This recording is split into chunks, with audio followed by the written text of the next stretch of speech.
Before we dive into this extraordinary account of discovery and determination,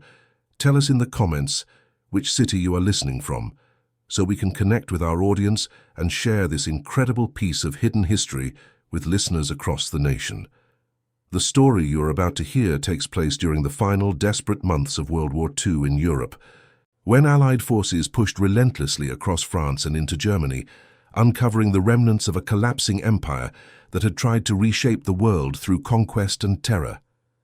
Every village liberated revealed new horrors and occasionally unexpected treasures that would reshape our understanding of the conflict.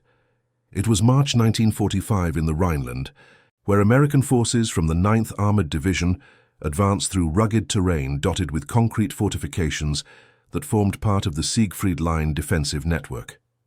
Lieutenant James Cooper led a reconnaissance squad of 12 men, tasked with clearing bunkers and pillboxes that German forces had abandoned during their retreat across the Rhine River. The work was dangerous because enemy soldiers often booby-trapped their positions before withdrawing, leaving behind explosives rigged to detonate when curious Allied troops investigated the silent structures that scarred the landscape like concrete tumors. The small wire-haired terrier appeared on the third day of clearing operations, emerging from a forest of shattered trees with no collar or identification to indicate ownership or origin. She was filthy, her brown and white coat matted with mud and debris, and she limped slightly on her rear left leg as though injured during the recent bombardments that had pulverized the area. Corporal Stephen Barnes, a mechanic from Ohio who had always kept dogs before the war, noticed the animal first and called her over with gentle clicks of his tongue and an offered piece of hardtack from his ration pack. The terrier approached cautiously, her intelligent brown eyes assessing the soldiers before accepting the food with delicate bites that suggested she had once known human kindness and regular meals. Barnes examined her leg and found no serious injury, just bruising and soreness from what might have been a close call with shrapnel or falling rubble. Lieutenant Cooper allowed the dog to remain with the squad after Barnes argued that terriers were bred for hunting and might prove useful in detecting danger inside the bunkers they investigated daily. The men named her Scout for the role they hoped she might fill, and she quickly demonstrated an uncanny ability to sense which structures contained threats and which stood empty. Scout accompanied the squad for 5 days, her presence bringing unexpected comfort to men who missed the normalcy of peacetime life, where dogs meant home and safety rather than war and death. She responded to hand signals with surprising obedience, suggesting prior training, and she never barked even when startled by explosions or gunfire from distant engagements. Barnes fashioned a makeshift collar from parachute cord and taught her to stay close during movements between positions, creating a bond that reminded him of the terrier he had left with his parents when he enlisted 3 years earlier. On March 18th, the squad received orders to investigate a large bunker complex hidden in a wooded hillside, approximately 2 miles east of their current position. Intelligence reports indicated the facility might contain communication equipment or supply caches worth salvaging, and aerial reconnaissance photographs showed significant structural damage from bombing runs that should have rendered the position uninhabitable. Cooper assembled his men before dawn, briefing them on the mission parameters and warning that German forces sometimes returned to supposedly abandoned positions to ambush overconfident Allied troops. Scout sat beside Barnes throughout the briefing, her ears alert, as if understanding that another dangerous day lay ahead for the pack she had adopted. The march to the bunker complex took 3 hours through terrain that bore the scars of intense combat, with shell craters filling with spring rain and burnt-out vehicles rusting beside roads churned to mud by tanks and supply trucks. Scout ranged ahead of the column within visual distance, her nose working constantly as she investigated scents that humans could not detect, occasionally stopping to paw at the ground in spots that Cooper's mine detector subsequently revealed contained unexploded ordnance buried beneath innocent-looking earth. Her vigilance saved the squad twice during the approach, when she refused to cross areas that proved to be hastily camouflaged minefields. The bunker complex emerged from morning mist like a wounded beast, its concrete walls blackened by fire and pockmarked by bomb impacts that had failed to penetrate the massive construction designed to withstand everything except direct hits from the largest caliber weapons. Three distinct structures formed a triangle around a central courtyard, now filled with debris and the twisted remains of what might have been radio antennas or observation equipment. Windows gaped like empty eye sockets, and one entire wall had partially collapsed, revealing dark interiors that could conceal anything from abandoned supplies to desperate enemy holdouts. Cooper deployed his men in defensive positions, covering the approaches, while he and Barnes conducted a preliminary reconnaissance of the perimeter, watching for tripwires, pressure plates, or other signs of booby traps that might turn investigation into catastrophe. Scout accompanied them, her body language shifting to alert caution as they circled the larger structure. Their command bunker that showed the most damage, and whose entrance yawned like a mouth leading into absolute darkness. The Terrier stopped 10 yards from the entrance and sat down, refusing to move despite Barnes's encouragement, a behavior that experience had taught them meant danger lay ahead. Barnes checked the entrance carefully and discovered a wire stretched across the opening at ankle height, connected to a grenade wedged into the doorframe in a configuration designed to detonate when someone tripped the nearly invisible trigger. He disarmed the trap with careful hands that sweated despite the cool morning air, aware that one mistake would kill him and possibly others standing within the blast radius.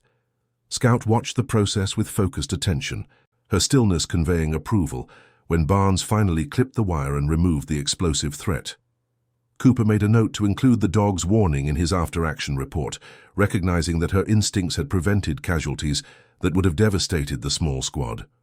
The interior of the bunker revealed rooms stripped of equipment and furniture, their walls stained with smoke and moisture, their floors littered with papers and debris that suggested hasty evacuation rather than orderly withdrawal.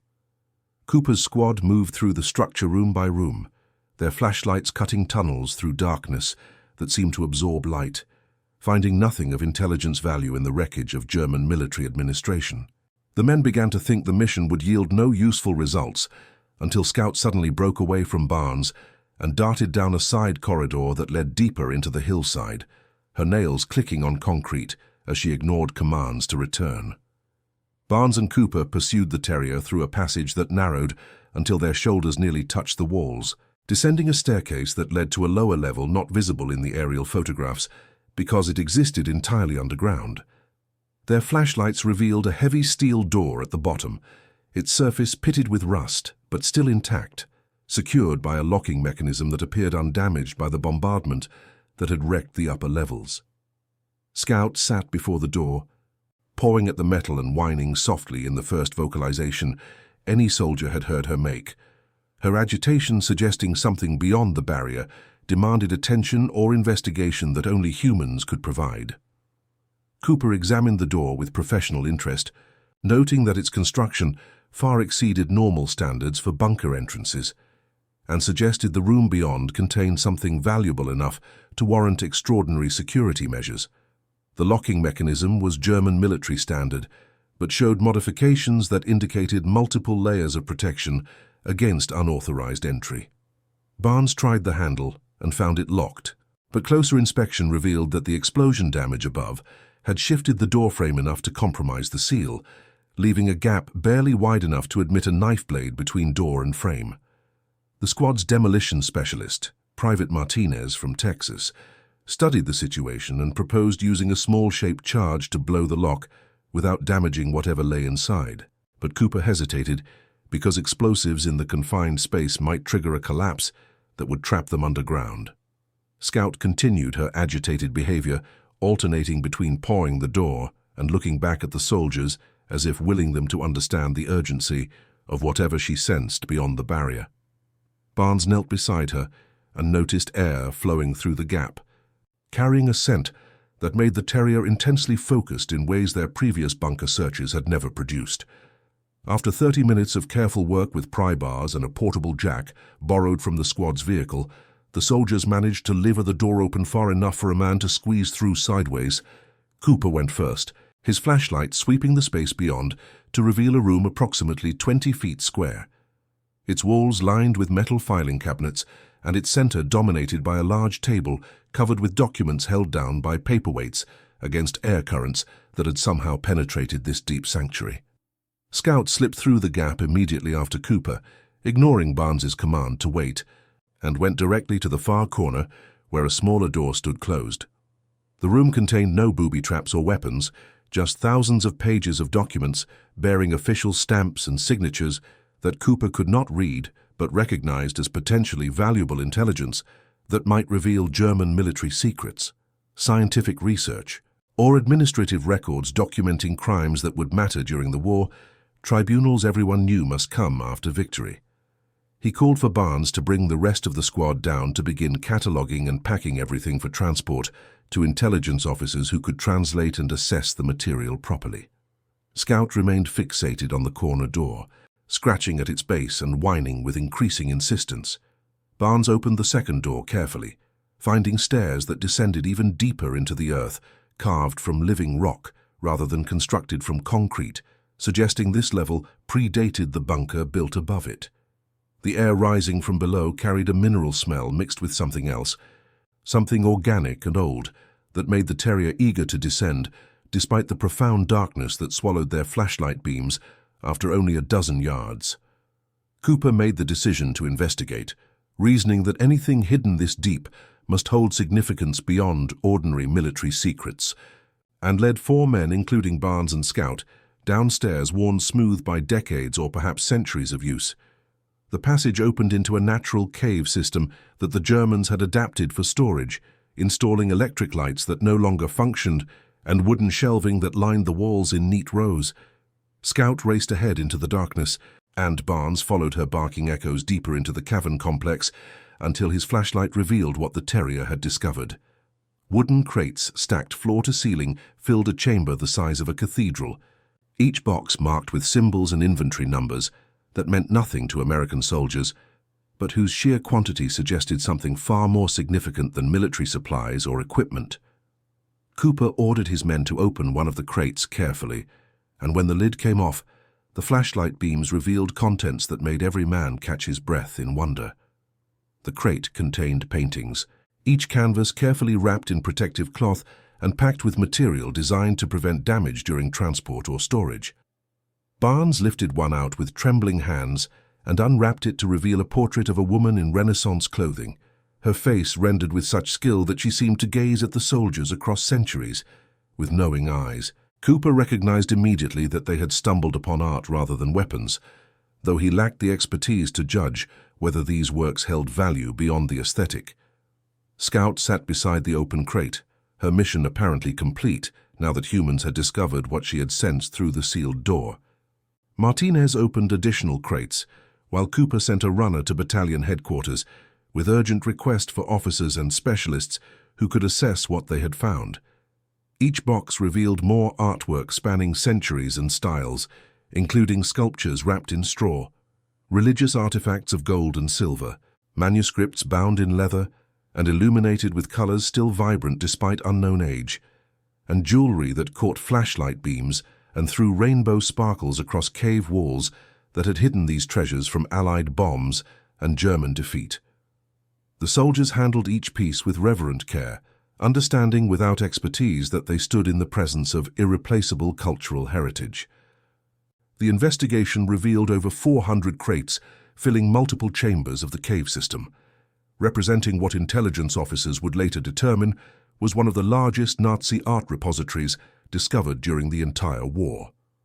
The collection included works stolen from museums, private collections, and Jewish families across occupied Europe,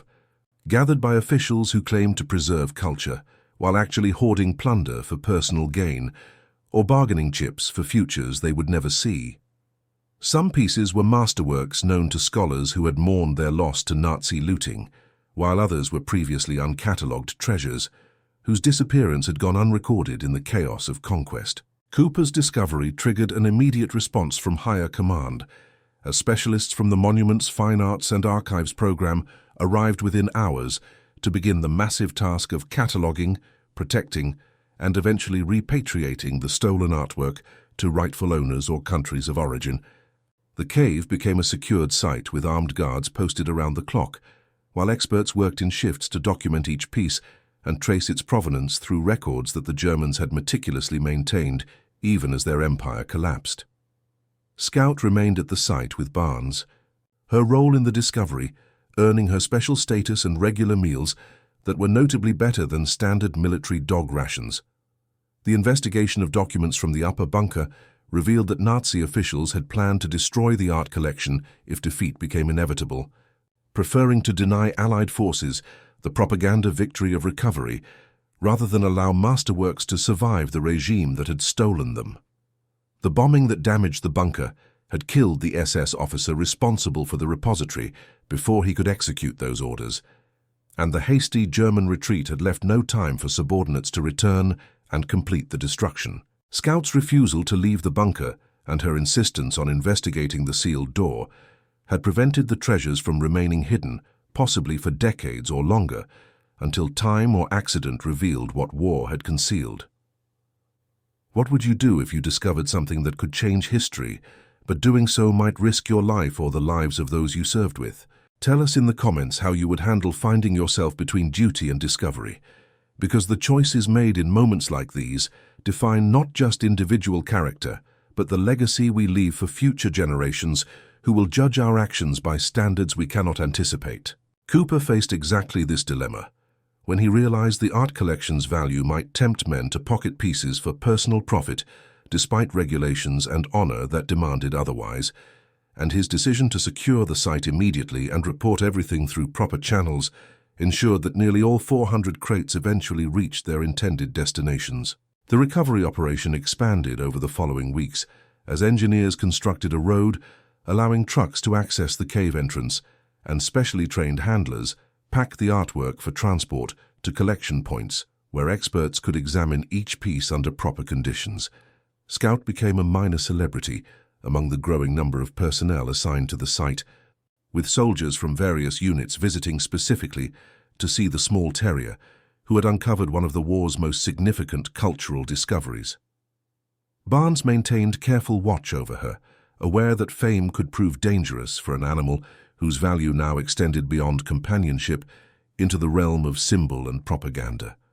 Journalists arrived from London and Paris, their cameras clicking as they photographed the cave chambers and interviewed Cooper about the discovery, though military censors prevented publication of specific location details until the entire collection had been secured and transported beyond risk of German counterattack or partisan theft. The reporters inevitably focused on Scout, whose story provided the human interest angle that editors craved and readers demanded, transforming an obscure military operation into a tale of canine heroism that newspapers published alongside accounts of battles and political maneuvering that would reshape post-war Europe. Barnes gave reluctant interviews, uncomfortable with attention, but understanding that Scout's achievement deserved recognition. The art historians who examined the collection identified works by masters whose names resonated across centuries of European culture, including pieces stolen from the Louvre, the Uffizi, and dozens of smaller museums that had been systematically looted by Nazi art experts operating under official sanction and military protection. Religious artifacts included Torah scrolls, menorahs, and ceremonial objects stolen from synagogues before those buildings were destroyed and their congregations murdered or scattered across continents. Each discovery added weight to the growing documentation of systematic cultural erasure that accompanied physical genocide, evidence that would prove valuable during upcoming war crimes tribunals. Cooper received commendation from Division Command and a letter of appreciation from the Monuments Program Director, who wrote that the discovery represented exactly the kind of success that justified the controversial decision to assign military resources to art preservation while combat operations continued. The letter noted that several pieces had been considered lost forever and that their recovery would allow families to reclaim heritage stolen during the darkest years of occupation and persecution. Cooper forwarded the letter to Barnes with suggestion that Scout deserved recognition beyond the verbal praise and extra rations she had already received. The military bureaucracy struggled with how to formally acknowledge a dog's contribution to a discovery of such magnitude, eventually settling on an unofficial designation as honorary member of the Monuments Program, with a custom collar bearing the organization's insignia. The gesture was symbolic rather than official, but photographs of the presentation ceremony appeared in newspapers across America and Britain, providing a morale boost during the war's final months when victory seemed certain, but casualties continued mounting with each mile of German territory conquered. Scout tolerated the attention with patient dignity, more interested in the treats that accompanied photo sessions than in the historical significance of events she had triggered. The cave repository was completely emptied by mid-April 1945 as the war in Europe approached its final days and Allied forces overran what remained of German resistance. The artwork traveled under armed guard to collection centers in Frankfurt and Munich, where the long process of identification, restoration and repatriation would occupy specialists for years beyond the war's end. Some pieces would return to museums that had survived the conflict. Others would go to families who could prove ownership through documentation that had somehow survived destruction, and a few would remain in disputed status for decades, while courts and governments debated questions of provenance too complex for easy resolution. But all of it survived because a small terrier refused to leave a bunker and insisted that soldiers investigate what human senses could not detect. Germany surrendered on May 8, 1945, ending the European War and beginning the massive demobilization that would eventually return millions of soldiers to civilian life across America, Britain, and Allied nations that had sacrificed so much for victory. Cooper's squad remained in Germany as part of the occupation forces charged with maintaining order during the transition from Nazi dictatorship to whatever political structure would emerge from the rubble and ruins of a nation that had tried to conquer the world. Scout remained with Barnes, her status as unofficial unit mascot secured by fame that extended far beyond the division. The immediate post-war months brought unexpected challenges as displaced persons flooded roads seeking lost family members or simply trying to reach homes that might no longer exist, while Allied authorities struggled to establish functioning civil administration in a country where every institution had been corrupted by 12 years of totalitarian control. Barnes and Scout accompanied patrols through German towns where sullen civilians watched American soldiers with expressions that mixed relief at survival with resentment at defeat. The Terrier's presence sometimes eased tensions because dogs transcended politics and reminded everyone involved that normalcy might eventually return to landscapes scarred by ideology and violence. Cooper received orders transferring him to the Monuments Program as a liaison officer, a posting that recognized his role in the art discovery and offered skills he had developed during civilian career as a civil engineer. He recommended Barnes for similar assignment, but was told that enlisted personnel with critical mechanical specialties could not be spared from maintenance units that kept occupation forces mobile and supplied. The lieutenant's departure left Barnes as Scout's primary handler, a role he embraced fully, while wondering how long the military would allow him to keep a dog that technically belonged to no one because no owner had ever been identified, despite efforts to trace her origin. The investigation into Scout's background produced fragmentary results, suggesting she had lived with a German family in the region before the war, possibly serving as a ratter on a farm or in a village that had been evacuated when combat approached the Siegfried Line. How she survived the bombardment and chaos that had killed so many humans and animals remained mystery, though her evident training suggested someone had cared enough to teach obedience and trust before circumstances separated dog from owner. Barnes wondered sometimes if that unknown person had died in the fighting, or if somewhere in ruined Germany, someone searched for a terrier who had vanished into the confusion that swallowed so many lives. The formal adoption process began when Barnes submitted paperwork requesting permission to bring Scout home when his service ended, citing her lack of official military status and the precedent of other soldiers who had adopted stray dogs during the campaign. The request worked through bureaucratic channels with surprising speed, aided by Scout's fame and by intervention from officers who remembered her role in discovering the art repository. Approval arrived in August, with stipulation that Barnes would be responsible for all costs associated with transporting the dog to America, and that he must provide evidence of ability to care for her properly in civilian life. Barnes wrote letters home to Ohio describing Scout and preparing his family for the addition to their household, receiving enthusiastic responses that his younger sister already planned where the terrier would sleep and what toys she would buy for an animal she had never met, but already loved through photographs and newspaper stories her brother sent. The mechanic began planning his post-war future, with confidence he had not felt since enlisting,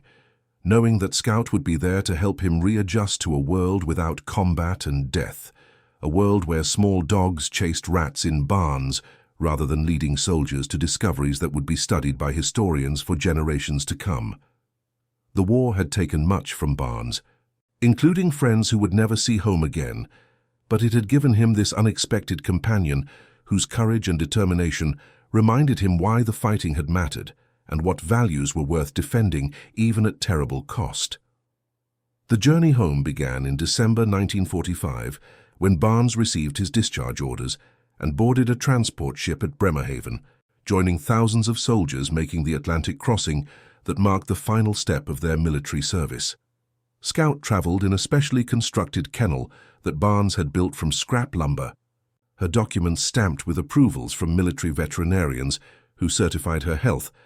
and from customs officials who would allow her entry into the United States as a privately owned animal rather than military property. The voyage took 12 days through winter storms that had half the soldiers aboard suffering from seasickness, but Scout weathered the passage with calm that suggested her wartime experiences had prepared her for discomfort. New York Harbor appeared through morning fog on December 18th, the Statue of Liberty emerging like a promise of the peace and freedom that millions had fought to preserve while millions more had died in its defense. The soldiers crowded the rails to watch America grow larger as the transport approached its pier,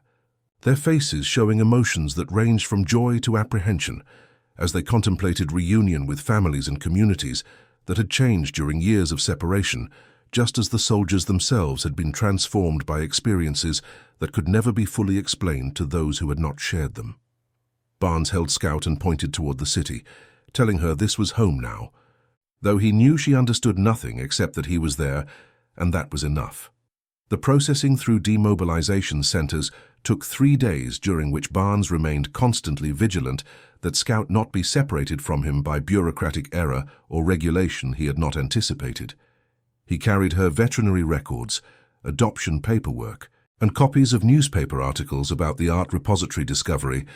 prepared to argue for her retention if challenged by officials who might decide that dogs required quarantine or additional documentation. But the fame that had made Scout a minor celebrity worked in Barnes's favor, as processing officers recognized her from photographs and approved her passage without the difficulties he had feared. The train journey to Ohio allowed Barnes time to decompress from military discipline and to begin thinking about the civilian life that awaited him in a country that had prospered from war production while Europe had been devastated by combat.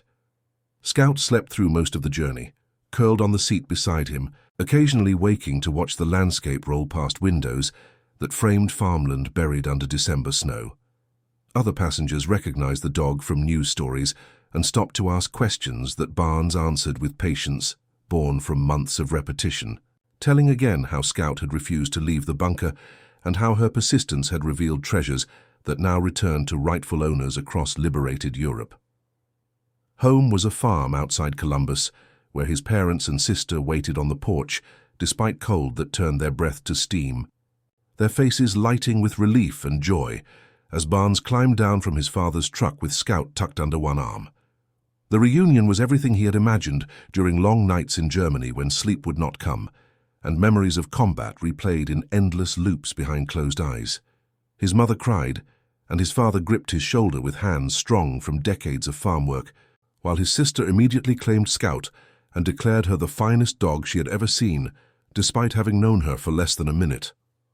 The war was over, and Barnes had survived to return home, which was more than many families could say as they faced first Christmas of peace with empty chairs at tables set for sons and husbands who would never return. The local newspaper sent a reporter to interview Barnes about his service and Scout's discovery, running a front-page story that brought visitors from across the county who wanted to meet the famous Terrier and the soldier who had brought her home. Barnes tolerated the attention because it made his parents proud, and because Scout seemed to enjoy the succession of admirers who brought treats and toys and endless affection. But he looked forward to the day when interest would fade, and he could begin the quiet work of building a life that found meaning in things smaller than war and discovery, in daily routines of farming and community that had sustained his family for generations and would continue long after newspaper stories yellowed and memories faded into history books, read by people who would never understand what it meant to stand in a German bunker, holding treasures stolen from the murdered, while a small dog wagged her tail and waited for praise she could not comprehend. Barnes enrolled at Ohio State University in January 1946, using benefits from the GI Bill that offered veterans education and training to ease their transition into peacetime economy. He studied mechanical engineering while working part-time at his father's farm, a schedule that left little leisure but provided structure that helped him adjust to civilian life, where decisions carried no life or death consequences and where mistakes could be corrected rather than mourned. Scout accompanied him everywhere that regulations permitted, sleeping under his desk during classes and waiting patiently outside buildings where animals were prohibited, her presence grounding him when anxiety or memories threatened to pull him back into darkness.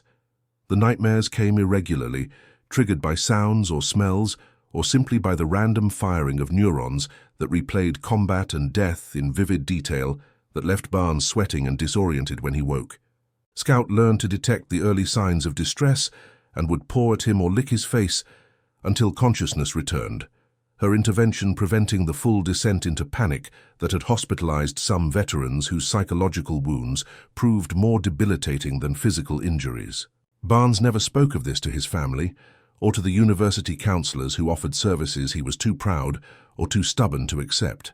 finding instead that Scout provided therapy more effective than anything professionals could offer. Lieutenant Cooper wrote letters from Germany, where his work with the Monuments Program continued through 1946, as the massive task of repatriating recovered artwork proceeded through channels that involved multiple governments and international agencies, created specifically to handle cultural property claims. His letters described the ongoing discovery of additional Nazi repositories and the complex negotiations required to return pieces to countries whose borders and governments had changed in ways that complicated questions of ownership. Cooper always asked about Scout and expressed satisfaction that she had found a good home with someone who understood her value beyond fame or utility. The art world slowly absorbed the significance of the bunker discovery, as museums mounted exhibitions featuring recovered works, and scholars published papers documenting the systematic looting that had accompanied Nazi occupation of Europe. Several major pieces from the cave repository toured American museums during 1947, accompanied by displays that explained their theft and recovery, and that featured prominently the story of Scout's refusal to leave the bunker. Barnes attended an exhibition at the Cleveland Museum of Art, viewing paintings he had seen by flashlight in that underground chamber, and marveling at how their colors and details emerged under proper lighting, transformed from mysterious cargo into masterworks that justified the designation of treasure. The Terrier aged gracefully into a calm maturity that made her popular among the university students who frequently asked to pet her when Barnes studied in the library or cafeteria. She became an unofficial mascot for the engineering department, her photograph appearing in the student newspaper alongside articles about veterans who pursued education rather than immediately joining the workforce. Barnes graduated in 1950 with honors and job offers from companies that sought engineers with military experience and practical skills developed through wartime service. He accepted a position with a manufacturing firm in Cleveland, moving into a small house with a yard where Scout could patrol for the squirrels and rabbits that substituted poorly for the rats she had hunted in her youth. Marriage came in 1952 to a teacher named Margaret, who had lost her fiancé during the Pacific Campaign, and who understood without explanation why Barnes sometimes woke in darkness with Scout already alert beside the bed. Margaret accepted the dog as part of the relationship, recognizing that Scout represented something profound about survival and loyalty that predated their courtship and would continue until age claimed the Terrier, who had somehow made it through war and discovery and displacement to find peace in Ohio. The couple's first child arrived in 1953, their daughter they named Elizabeth, who learned gentleness from a wire-haired terrier who tolerated clumsy infant affection with patience that suggested she understood the importance of teaching the next generation how to coexist with creatures both human and animal. Scout died peacefully in the summer of 1956, her body simply failing one night as Barnes sat with her on the porch, his hand stroking her graying fur, while Margaret put their daughter to bed inside the house that Scout had patrolled and protected for 6 years. The terrier had lived longer than most dogs her size, her wartime hardships seemingly balanced by the comfortable years that followed, and her passing left a silence in the household that seemed disproportionate to her small physical presence. Barnes buried her in the backyard under a stone marker he carved himself, inscribing her name and the years of her life,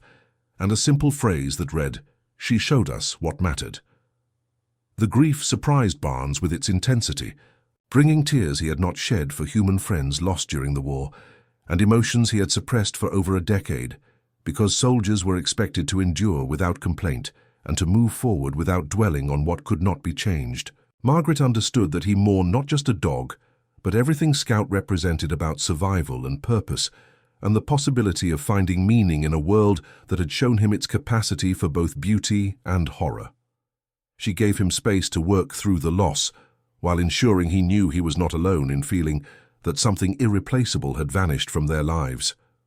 Lieutenant Cooper, now a civilian working for an international agency dedicated to recovering Nazi-looted art, wrote a letter of condolence that arrived 2 weeks after Scout's death. Cooper's note recalled the day she had refused to leave the bunker and the subsequent discovery that had launched his post-war career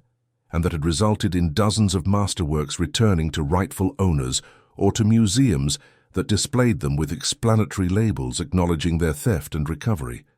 He wrote that Scout had accomplished more than most humans manage in lifetimes twice as long, and that her legacy would outlive everyone involved, because the art she helped preserve would educate and inspire for centuries after all the soldiers and dogs of 1945 had been forgotten by everyone except historians. The university newspaper ran an obituary that surprised Barnes with its length and detail, recounting Scout's wartime service and her years as an unofficial campus mascot who had represented the resilience required to survive trauma and to build new lives from the fragments of what war had shattered. Students who had never met the terrier wrote letters expressing sympathy and sharing stories about how her presence had comforted them during difficult exams or personal crises, suggesting that her influence had spread beyond anyone's awareness through small interactions whose significance became apparent only in retrospect. Barnes saved these letters in a folder that grew thick with correspondence from people who found meaning in a dog's life and death. The Monuments Program Director wrote an official letter on agency letterhead, acknowledging Scout's role in one of the most significant cultural recoveries of the war, and announcing that her story would be included in the permanent exhibition at the new museum being planned to document the program's achievements. The director requested permission to use photographs of Scout in educational materials and asked whether Barnes would be willing to loan any artifacts associated with her service, such as her collar or the makeshift tags Barnes had fashioned from scrap metal in Germany. Barnes agreed to the requests, understanding that Scout's story belonged to history now, and that sharing it might inspire others to value cultural preservation and animal welfare. Years passed with the gentle rhythm of family life and career advancement as Barnes raised 3 children and watched Cleveland grow into a manufacturing powerhouse that powered the post-war economic expansion. He told his children about Scout when they were old enough to understand, showing them newspaper clippings and photographs and the letters from Cooper and others who remembered the terrier who had changed history.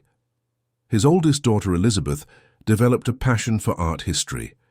that she attributed directly to her father's stories about the bunker discovery, eventually pursuing a doctorate and a career as a museum curator, specializing in recovered Nazi loot and repatriation efforts that continued into the 21st century as heirs of victims sought justice for thefts committed decades earlier. Barnes retired in 1985 after 35 years with the manufacturing company, his career marked by patents and innovations that had contributed to the firm's success and to the broader development of precision engineering techniques. He spent retirement traveling with Margaret to Europe, where they visited museums displaying artwork from the cave repository standing before masterworks that he had seen by flashlight and marveling that he had played any role in their preservation. The museum labels mentioned the bunker discovery, but rarely included details about Scout, a historical footnote that bothered Barnes, until he realized that the art itself was what mattered, and that those who cared to investigate could still find the story behind the recovery. The Monuments Program Museum opened in 1991, with an exhibition that included a section dedicated to animal contributions during World War II, featuring Scout, alongside other dogs and even horses who had served in various capacities. Barnes attended the opening ceremony with his children and grandchildren, viewing the display case that held Scout's collar and photographs of the bunker entrance and the cave chambers filled with crates. A video presentation told her story using wartime footage and interviews with surviving monuments officers who remembered the discovery, and Barnes found himself crying openly as images of his long-dead companion filled the screen, while narration explained how a small terrier had refused to abandon a position until humans understood what she had found. The exhibition traveled to museums across America and Europe during the 1990s, introducing new generations to stories of cultural preservation during warfare and to the question of why art matters when people are dying. Scout's story resonated particularly with children who could understand animal heroism more easily than complex discussions of cultural heritage, and who left museums asking parents why dogs no longer served in such roles, despite their obvious capabilities. The educational impact extended beyond the intended lessons, as teachers used Scout's story to discuss loyalty, persistence, and the importance of following instinct even when others doubt, turning a historical footnote into a parable whose meanings multiplied with each retelling.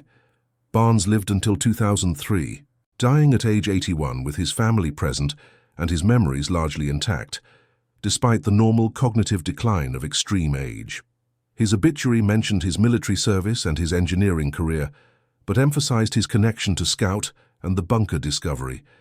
describing him as the handler of the famous Terrier, who had uncovered one of World War II's greatest art repositories. Elizabeth organized a memorial service